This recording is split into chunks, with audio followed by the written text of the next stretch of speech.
जय हिंद दोस्तों, स्वागत है आप सभी का आपके अपने परिवार द लॉजिकल साइंस में। मैं हूं आलोक सिंह आतीश और आज के इस वीडियो सेशन में हम लोग डिस्कस करने वाले हैं डाइजेस्टिव सिस्टम के दूसरे क्लास की।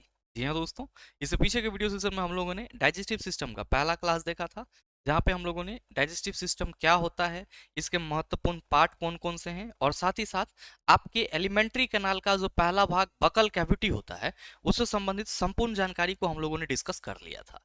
दोस्तों आज के इस वीडियो सेशन में हम लोग उससे आगे के कंसेप्ट की चर्चा करेंगे और साथ ही आपकी जानकारी के लिए बताना चाहूंगा कि इस सेशन का जो भी क्वेश्चन है सॉल्यूशन सहित पीडीएफ आपको हमारे टेलीग्राम ग्रुप से मिल जाएगा, जिसका लिंक इस वीडियो के नीचे डिस्क्रिप्शन में दिया हुआ है। आप वहां से जाकर के पीडीएफ को एक्सेस कर सकते हैं। बहरहाल आइए अपने सेशन की शुरुआत करते हैं और चलते हैं पहले क्वेश्चन की तरफ। मेरे मित्र, आपका जो पहला क्वेश्चन है आज के इस सेशन का, क्वेश्चन नंबर 1 आपसे पूछा जा रहा है कि मानव पाचन तंत्र में डैश से पितरस का स्राव होता है। मेरे मित्र, आप सभी ने पीछे के सेशन में ह्यूमन डाइजेस्टिव सिस्टम की चर्चा करा और ह्यूमन डाइजेस्टिव सिस्टम में आप सभी ने देखा कि मुख गुहा से जो आपका भोजन होता है उसमें मुख गुहा से वो हमारे आहार नाल में एंट्री लेता है और मुख गुहा में जो लार होते हैं उसमें जो भोजन में मौजूद स्टार्च होते हैं उसका पाचन करते हैं और भोजन को गीला बनाता है और भोजन दांतों के द्वारा पीसे जाते हैं और फिर वो एकदम सॉफ्ट माध्यम से कहाँ पहुंचता है, ग्रास नली के सहारे आमाशय में पहुंचता है। मेरे मित्र, आप सभी ये ध्यान में रखना कि जब भोजन आमाशय में पहुंचता है तो आमाशय के जठर ग्रंथि से जठर रस में मौजूद अम्ल उस भोजन को क्या कर देता है, अम्लीय कर देता है। क्योंकि भोजन का संपूर्ण पाचन हमारे बॉडी में छोटी आंत में होना है, स्मॉल इंटेस्टाइन में होना है, और भोजन अभी तक आमाशय में ही अम्लीय माध्यम में आ गया है। और छोटी आंत की ये विशेषता है मेरे मित्र कि जो उसके इंटेस्टिनियल जूस होते हैं और पेनक्रिएटिक जूस जो होते हैं ये अम्लीय भोजन पर अच्छे तरीके से कार्य नहीं करते हैं। तो भगवान ने हमारे बॉडी में क्या दे दिया है सर, जिगरा, यानी कि आप कह सकते हो यकृत दे दिया है। और ये यकृत क्या करता है तो सर, ये यकृत पितरस का श्रवण करता है। जिस पितरस की प्रकृति कैसी होती है सर, इसकी जो नेचर होती है वो क्षारीय होती है। और ये मेरे मित्र जो आमाशय में अम्लीय भोजन होते हैं उसको किस में बदल देता है, क्षारीय माध्यम में बदल देता है। तो जो आपसे सवाल करा जा रहा है कि मानव पाचन तंत्र में डैश से पितरस का स्राव होता है, आप सभी कहेंगे गुरुजी यकृत से पितरस का स्राव होता है। ध्यान दीजिएगा, आप सबों के मन में आ रहा होगा कि गुरुजी ये जो यकृत है ये कैसा दिखता है। तो मेरे भाई, आप सभी ने पीछे के सेशन में जो अमाशय तक का डाइजेस्टिव सिस्टम का आपका पूरा डायग्राम था उसको देख लिया था। आपने ये देखा था कि भोजन जो है वो आपका कहाँ इंटर मार गया है सर, अमाशय यानी कि स्टमक में आ गया है। मेरे मित्र, जरा सा इस डायग्राम पे गौर फरमाइएगा कि ये जो आपका जेनुमा संरचना है, ये जो आपके सर पाचन तंत्र में जेनुमा संरचना है, इसको हम लोग क्या बोलते हैं, एस्टोमक यानी कि अमाशय। और यहाँ पे हमारा भोजन क्या होता है सर, अम्लीय होता है। अब इसको क्षारीय बनाने के लिए हमारे बॉडी में क्या मौजूद है, आप सभी याद रखना, यकृत मौजूद है यानी कि लीवर मौजूद है। और मेरे भाई, ये जो आप देख रहे हो यहाँ पे ये वाली संरचना, इसको हम लोग क्या कहते हैं, यकृत यानी कि लीवर कहते हैं। ये वाली संरचना आपका क्या है, यकृत यानी कि लीवर है। और ध्यान रखेंगे कि यही यकृत क्या करती है सर, यही यकृत पितरस का स्राव करती है। क्या करती है, पितरस का स्राव करती है, जिसका प्रकृति कैसा होता है तो आप सभी ध्यान में रखेंगे कि सर इसका प्रकृति क्षारीय यानी कि अल्कलीन होता है। मेरे मित्र, आप सभी को यहां समझना चाहिए कि ये जो आपका इंटरनल डायग्राम है ह्यूमन डाइजेस्टिव सिस्टम का, अगर हम यहां पे खड़ा हो जाएं तो आप सभी क्या कहेंगे कि ये वाला हिस्सा राइट होगा और ये वाला हिस्सा लेफ्ट होगा। और मेरे मित्र, जो लीवर है वो कहाँ है तो आप कहेंगे सर दाहिने भाग में स्थित है। बस एक छोटा सा जानकारी ध्यान में रखिएगा कि छाती से नीचे यानी कि ये जो आप चेस्ट है इससे नीचे की जो भी हिस्सा है, ये वाली जो हिस्सा आप देख रहे हैं ये क्या कहलाता है, एब्डोमिनल कैविटी यानी कि उदर गुहा कहलाता है। और उदर गुहा के दाहिनी ओर, बाएं में, दाहिनी ओर ऊपर में आपको क्या दिख रहा है सर, यकृत दिख रहा है यानी कि लीवर दिख रहा है। तो अगर आपसे ये सवाल कर लिया जाए कि जो आपका यकृत है, लीवर है, वो कहाँ है, तो आप सभी याद रखेंगे यकृत जो है ये उदर गुहा यानी कि एब्डोमिनल कैविटी, उदर गुहा के राइट में यानी कि दाहिनी ओर राइट में ऊपर स्थित है। राइट में क्या है, ऊपर स्थित है। मेरे मित्र याद रखिएगा आप सभी कि ये जो आप यकृत देख रहे हैं, आप देख पा रहे होंगे कि ये दो भागों में बटा हुआ है। और मेरे मित्र इसका जो निचला हिस्सा है इसमें क्या मौजूद होता है यहाँ पे, तो आप सभी ध्यान में रखना, ये वाली जो संरचना देख रहे हैं, ये छोटी सी संरचना ग्रीन ग्रीन सी, सर यहीं पे पित्ताशय मौजूद होता है। और आपको ये ध्यान में रखना होगा कि पितरस का संचयन कहाँ होता है, पितरस का संचयन बोले तो पितरस का संचयन बोले तो स्टोरेज, पितरस का स्टोरेज कहाँ होता है, तो आप सभी ध्यान में रखना कि गोल ब्लैडर यानी कि पित्ताशय में होता है। और पित्ताशय आपको कहां देखने को मिलेगा, आप सभी याद रखेंगे कि ये जो पित्ताशय है ये हमें यकृत के पिछले भाग में देखने को मिलेगा। पित्ताशय कहां देखने को मिलेगा, यकृत के पिछले भाग में। और मेरे मित्र ये वाली जो आप संरचना देख रहे हैं यहाँ पे गौर से देखिएगा, ये वाली जो हरानुमा संरचना आपको दिख रही है, इसी हरानुमा संरचना को हम लोग क्या कहते हैं सर, यकृत का पित्ताशय यानी कि गॉल ब्लैडर कहते हैं। तो पितरस कहां से स्रावित होता है, यकृत से। कहां से, यकृत से। स्टोर कहां होगा, आप कहेंगे पित्ताशय में होगा। अब ध्यान रखिएगा, आपसे अगर ये सवाल पूछ लिया जाए कि मानव शरीर की सबसे बड़ी ग्रंथि, मानव शरीर की सबसे बड़ी ग्रंथि, सबसे बड़ी ग्रंथि, तब आपका जवाब क्या होगा, आप सभी कहेंगे गुरुजी यकृत यानी कि लीवर, यकृत यानी कि लीवर। साथ ही मेरे मित्र ध्यान रखेंगे आप सभी कि इस यकृत में जो मौजूद एससीआर कोशिकाएं होती है, स्मूथ एंडोप्लाज्मिक रेटिकुलम सेल होती है, वो क्या करती है सर, तो विष को मतलब डिटॉक्स करने का काम करती है, यानी कि निराविषीकरण का काम करती है। और हमारे बॉडी में जो ग्लाइकोजन स्टोर होता है या निर्मित होता है वो किसके द्वारा सर, इसी यकृत यानी कि इसी लीवर के द्वारा। तो आपसे सवाल पूछा गया था मानव पाचन तंत्र में डैश में से पितरस का स्राव होता है, आप कहेंगे यकृत। ध्यान रखना कि छोटी आंत की बात करी गई है तो सीधे हम याद रखेंगे कि छोटी आंत में भोजन का संपूर्ण पाचन होता है। क्या होता है, संपूर्ण पाचन होता है। और मेरे मित्र स्टमक, उदर, इसी को बोलते हैं। अब अग्नाशय की अगर हम बात करेंगे, पेनक्रियाज की बात करेंगे, तो आप सभी ध्यान में रखना कि इससे पेनक्रियाटिक जूस रिलीज होती है।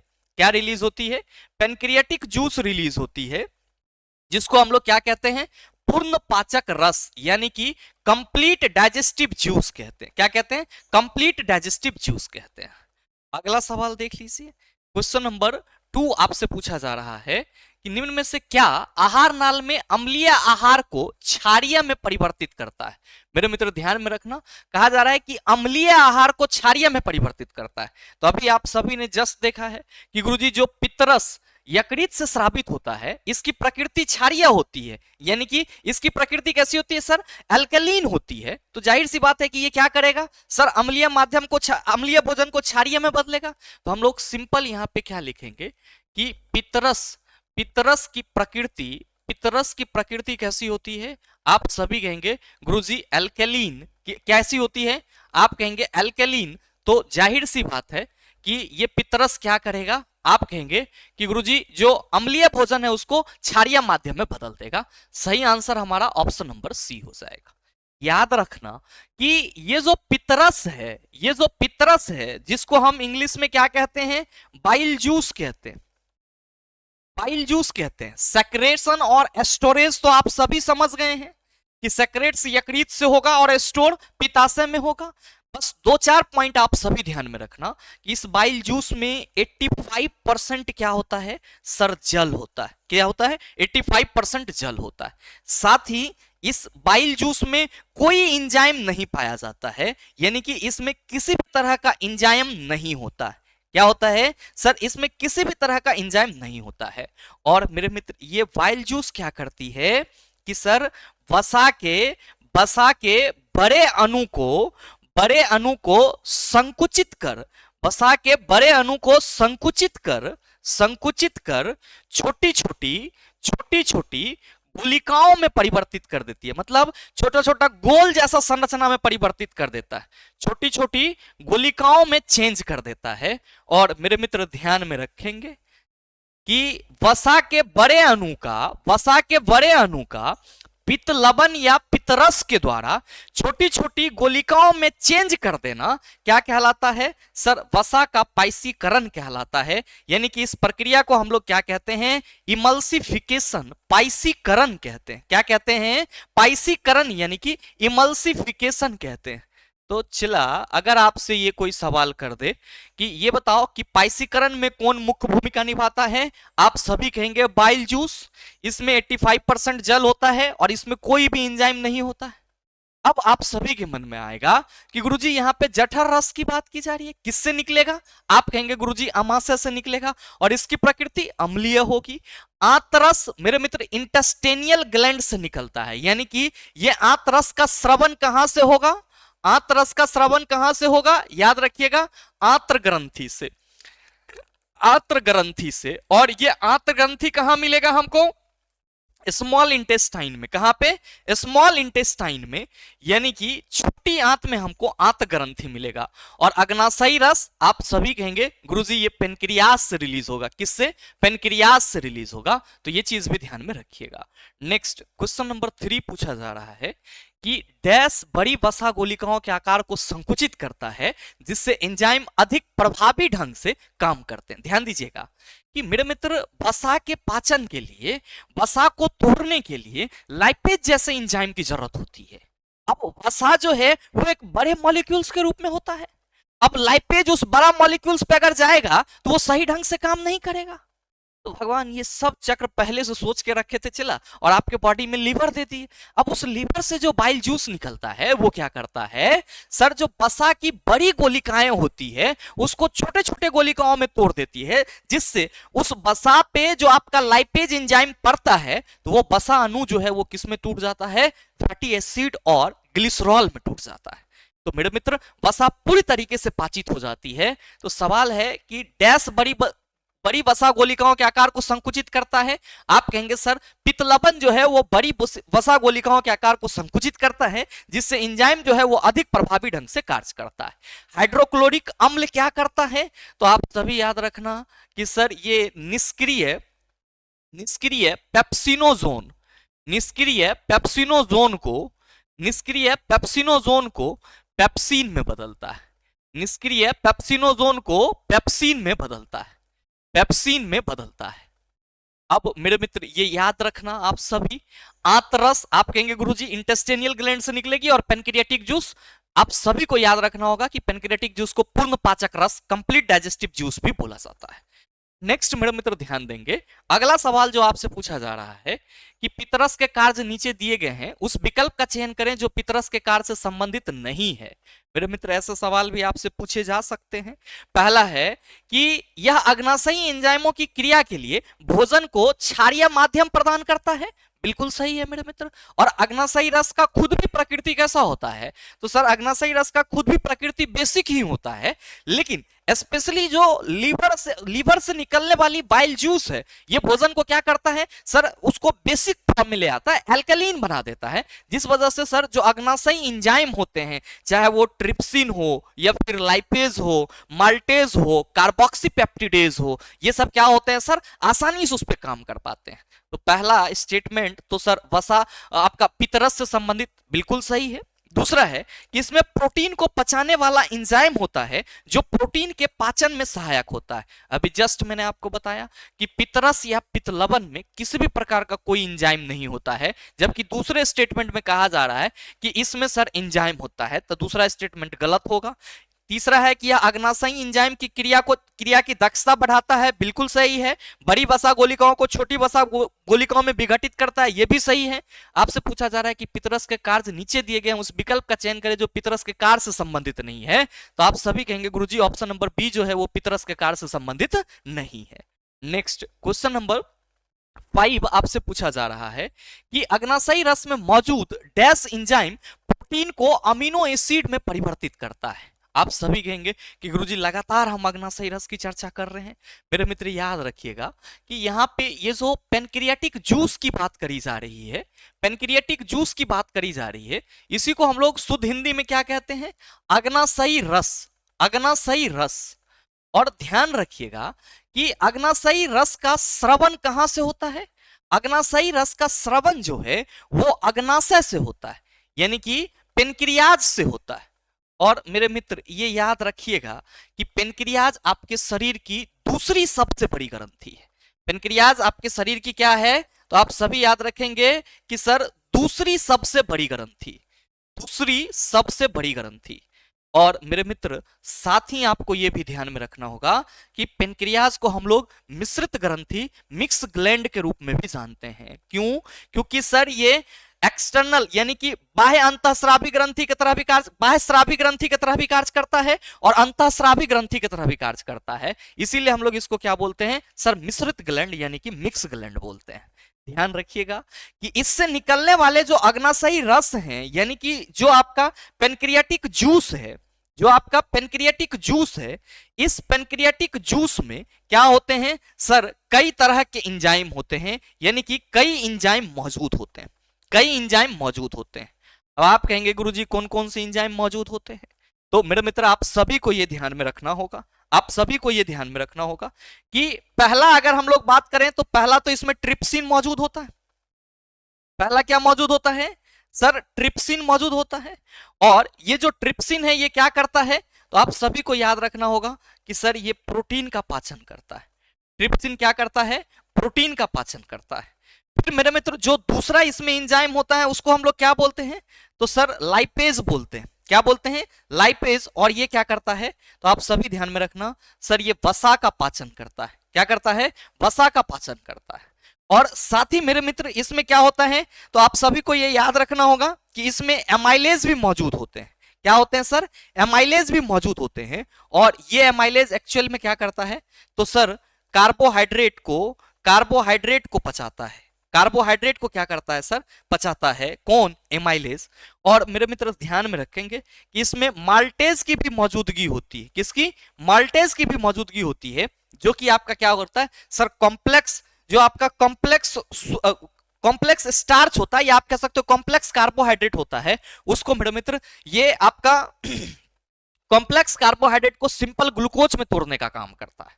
अब मेरे मित्र आपसे सवाल है कि अग्नाशयी रस में मौजूद डैश एंजाइम प्रोटीन को अमीनो एसिड में परिवर्तित करता है। तो प्रोटीन का पाचन होगा, तो प्रोटीन का पाचन होगा तो प्रोटीन किस में बदल जाएगा? प्रोटीन का पाचन होगा चला तो प्रोटीन किस में बदल जाएगा? आप सभी ध्यान में रखना, अमीनो अम्ल में बदल जाएगा, यानी कि अमीनो एसिड में बदल जाएगा। अब जब वसा का पाचन होगा तो वसा किस में बदल जाएगा? तो आप सभी ध्यान में रखेंगे सर फैटी एसिड यानी कि वसा अम्ल और ग्लिसरॉल में बदल जाएगा। वसा अम्ल एवं ग्लिसरॉल में बदल जाएगा। वसा अम्ल एवं ग्लिसरॉल में बदल जाएगा। और कार्बोहाइड्रेट का पाचन होगा तो ये किस में बदल जाएगा सर? ये ग्लूकोज में बदल जाएगा। किस में? ग्लूकोज में बदल जाएगा। तो आपसे सवाल करा जा रहा है प्रोटीन, आप सभी कहेंगे गुरुजी trypsin is the right answer of this question. अब ध्यान रखिएगा ये जो पेप्सिन है इसका सेक्रेशन कहां से होगा? तो आप कहेंगे सर ये अमाशय में मिलेगा। कहां मिलेगा? अमाशय में मिलेगा। ध्यान रखिएगा कि वसा का पाचन आप कहेंगे लाइपेज के द्वारा होगा। एमाइलेज आप कहेंगे गुरुजी ये कार्बोहाइड्रेट को पचाएगा। नेक्स्ट मेरे मित्र आपसे पूछा जा रहा है कि शाकाहारियों को डैश को पचाने के लिए लंबी छोटी आंत की आवश्यकता होती है। मेरे मित्र याद रखिएगा कि जो शाकाहारी होते हैं हर्बीवोरस पेड़ पौधा खाते हैं, तो बेसिकली प्लांट में मौजूद वो सेलुलोज को खाते हैं। और सेलुलोज क्या है? एक कॉम्प्लेक्स कार्बोहाइड्रेट यानी कि जटिल कार्बोहाइड्रेट। और मेरे मित्र इसी कॉम्प्लेक्स कार्बोहाइड्रेट को पचाने के लिए शाकाहारी जंतुओं की जो छोटी आंत होती है वो मांसाहारी जंतु की अपेक्षा क्या होती है? लंबी होती है। तो सवाल आपसे यही है कि शाकाहारियों को डैश को पचाने के लिए लंबी छोटी आंत की जरूरत होती है। आप सभी कहेंगे गुरुजी सेलुलोज को पचाने के लिए लंबी छोटी आंत की जरूरत होती है। और मेरे भाई वसा का पाचन किसके थ्रू होगा? आप कहेंगे गुरुजी लाइपेज के थ्रू होगा। और जो प्रोटीन है इसका पाचन किसके थ्रू होगा? तो आप सभी याद रखना कि अगर हम अमाशय में बात कर रहे हैं तो अमाशय में पेप्सिन के थ्रू होगा। और अगर हम अग्नाशयी रस यानी कि पेनक्रियाज की बात कर रहे हैं तो यहां पे क्या कहेंगे गुरुजी? ट्रिप्सिन होगा। क्या होगा? ट्रिप्सिन होगा। विटामिन तो आप सभी ध्यान में रखिएगा कि ये हमारे शरीर में आने वाला ऐसा पोषक तत्व है जो हमारे रोग प्रतिरोधी क्षमता को बढ़ाता है। नेक्स्ट क्वेश्चन नंबर 7 आपसे पूछा जा रहा है कि पाचन के बाद कार्बोहाइड्रेट को परिवर्तित कर दिया जाता है। अब बताओ ना बनेगा ये सवाल? क्या कहेंगे कि गुरुजी अभी जस्ट यहां पे आपने बताया है कि पाचन के बाद कार्बोहाइड्रेट हमारा ग्लूकोज में बदल जाता है, तो जाहिर सी बात है जो सवाल आपसे पूछा जा रहा है कि पाचन के बाद कार्बोहाइड्रेट को परिवर्तित कर दिया जाता है, हम सभी कहेंगे गुरुजी ग्लूकोज में। और ये ग्लाइकोजेन क्या है? तो आप सभी ध्यान में रखना कि जंतुओं में जो ग्लूकोज का, जंतु के शरीर में ग्लूकोज का स्टोरेज ग्लाइकोजन के रूप में होता है। जंतु के जंतु के शरीर में जंतु के शरीर में पचे हुए या आप सिंपल लिख लो ग्लूकोज। जंतु के शरीर में ग्लूकोज का ग्लूकोज का संचयन ग्लूकोज का संचयन किस रूप में होता है? आप सभी कहेंगे ग्लाइकोजन के रूप में। और कहां पे होता है सर? यकृत में होता है। कहां पे? यकृत में। अमीनो अम्ल तो आप सभी ध्यान में रखना कि प्रोटीन पे जब एंजाइम अपना काम करेगा तो प्रोटीन किस में बदलेगा? अमीनो एसिड में बदलेगा, क्योंकि प्रोटीन के निर्माण के लिए हमें क्या चाहिए होता है? अमीनो अम्ल चाहिए होता है। और वसा युक्त अम्ल, फैटी एसिड साथ में ग्लिसरॉल, फैटी एसिड और साथ में ग्लिसरॉल, ये कब मिलेगा? आप सभी कहेंगे वसा के पाचन से मिलेगा। कब? वसा के पाचन से। अब ध्यान देना नेक्स्ट है कि ड्यूडेनम डैश का भाग है। मेरे मित्र याद रखिएगा, यहाँ पे थोडनम लिख दिया गया है, ये ड्यूडेनम होगा। ध्यान देंगे कि हमारे बॉडी में अभी तक भोजन जो है वो कहां पे था? तो आप कहेंगे गुरुजी अमाशय में। कहां? अमाशय में। अब अमाशय में ये अम्लीय माध्यम में था, तो इसको यहीं पे क्या मिल गया सर? यहीं पे इसको लीवर मिला। लीवर क्या किया? तो आप कहेंगे गुरुजी बाइल जूस दे दिया, ये क्षारीय माध्यम में हो गया। अब मेरे मित्र ये अमाशय से भोजन काइम के रूप में कहां आ जाता है? हमारे छोटी आंत में आ जाता है। कहां आ जाता है सर? छोटी आंत में आ जाता है। ध्यान दीजिएगा कि स्मॉल इंटेस्टाइन, छोटी आंत जो है वो क्या है? तो आप सभी को याद रखना होगा भोजन का संपूर्ण पाचन, भोजन का संपूर्ण पाचन, भोजन का संपूर्ण पाचन वाला जगह है। भोजन का संपूर्ण पाचन वाला जगह है। और मेरे मित्र ये जो स्मॉल इंटेस्टाइन है ये आपके आहार नाल का सबसे लंबा हिस्सा होता है। और साथ ही ध्यान में रखेंगे कि छोटी आंत के मुख्य रूप से 3 भाग होते हैं। जो प्रारंभिक भाग है उसको ड्यूडेनम बोलते हैं, या इसी को हम लोग क्या कहते हैं? पक्वाशय कहते हैं। और मेरे मित्र जो मध्य वाला भाग आप देख रहे हैं, ये वाली हिस्सा, इसको हम जेजुनम कहते हैं। और जो अंतिम वाला हिस्सा है इसको हम लोग इलियम कहते हैं। और इसी इलियम में क्या मिलता है? विली यानी कि रसांकुर मिलता है, जो कि क्या होता है? फिंगर लाइक प्रोजेक्शन होता है। और मेरे मित्र इसका काम क्या होता है? भोजन का अवशोषण करना। याद रखना चिल्ला कि छोटी आंत में सभी जगहों से मिला हुआ भोजन में जो एंजाइम होता है वो, और साथ ही साथ छोटी आंत के दीवार में जो मौजूद ग्रंथि होती है, आंत ग्रंथि, उससे निकल के भोजन का संपूर्ण पाचन होता है। और छोटी आंत में भोजन का संपूर्ण पाचन होने से क्या मतलब है? तो आप सभी ध्यान में रखेंगे कि छोटी आंत में जो कार्बोहाइड्रेट्स हैं, साथ में जो फैट है और साथ ही जो प्रोटीन है, इन तीनों का पाचन हो जाता है। और इसीलिए हम लोग क्या कहते हैं कि गुरुजी छोटी आंत में जो पाचन संपूर्ण होता है वो इस वजह से, क्योंकि भोजन में मौजूद सभी अवयवों का पाचन यहाँ पे संपन्न हो जाता है। तो सवाल आपसे ये पूछा गया कि ड्यूडेनम डैश का भाग है, आप कहेंगे छोटी आंत का भाग है। मेरे मित्र बड़ी आंत का भाग कौन सा होगा? तो आप सभी ध्यान में रखेंगे कि बड़ी आंत का भाग जो है वो कोलोन एवं रेक्टम, आपका जो बड़ी आंत का भाग होगा वो क्या होगा? तो सर रेक्टम एवं एनस क्या होगा? बड़ी आंत का भाग होगा। और याद रखेंगे कि छोटी आंत में जब भोजन का संपूर्ण पाचन हो जाता है तो छोटी आंत में मौजूद रसांकुर विली जो है वो क्या करती है? तो सर भोजन का अवशोषण करती है। क्या करती है सर? विली यानी कि रसांकुर भोजन का अवशोषण करती है। और फिर मेरे मित्र उस भोजन का एसिमिलेशन होता है, और फिर बाद में श्वसन की प्रक्रिया में क्या होता है सर? ऑक्सीजन प्राप्त होता है और फिर उससे ऊर्जा प्राप्त होती है। बाद बाकी ऑप्शन में पित्ताशय आप सभी समझ रहे हैं, अंडाशय आप सभी समझ रहे हैं। नेक्स्ट सवाल आपके सामने है कि कार्बोहाइड्रेट, प्रोटीन और वसा का पूर्ण पाचन कहां होता है? बताइए सवाल ना बनेगा? आप कहेंगे 100% बनेगा गुरुजी। और मेरे भाई ये सवाल हम आपके लिए होमवर्क के रूप में छोड़ रहे हैं। सही आंसर क्या होगा नीचे कमेंट करके जरूर बताइएगा, आपके कमेंट का इंतजार रहेगा। बहरहाल अगला सवाल आपसे पूछा जा रहा है, क्वेश्चन नंबर 10, कि मानव आहार नाल का एक चित्र नीचे दिया गया है। इसके आधार पर स्तंभ 1 और स्तंभ 2 के साथ सही मिलान दर्शाने वाले विकल्प का चयन करें। मेरे मित्र ध्यान देना कि ये वाली जो संरचना है यहाँ पे, इसको ए बोला गया है। और यहाँ पे अगर आप गौर से देखेंगे इस वाले संरचना को, तो इसको बी बोला गया है। और ये कुछ इस तरीके से है, ठीक है। और ध्यान देना कि ये वाली संरचना आपका सी है और ये वाली जो संरचना है जो आप यकृत जैसा देख रहे हैं, इसको क्या बोला गया है सर? डी। तो आप क्या कहेंगे कि ए में हमको आहार नाल लिखना होगा, आहार नाल लिख देते हैं। चलो अब बी वाली जो संरचना है ये क्या है? तो आप कहेंगे गुरुजी बी तो हमारा बड़ी आंत है, बी क्या है? बड़ी आंत है। और ध्यान देना कि सी वाली संरचना आप कहेंगे गुरुजी छोटी आंत, क्या होगा? छोटी आंत।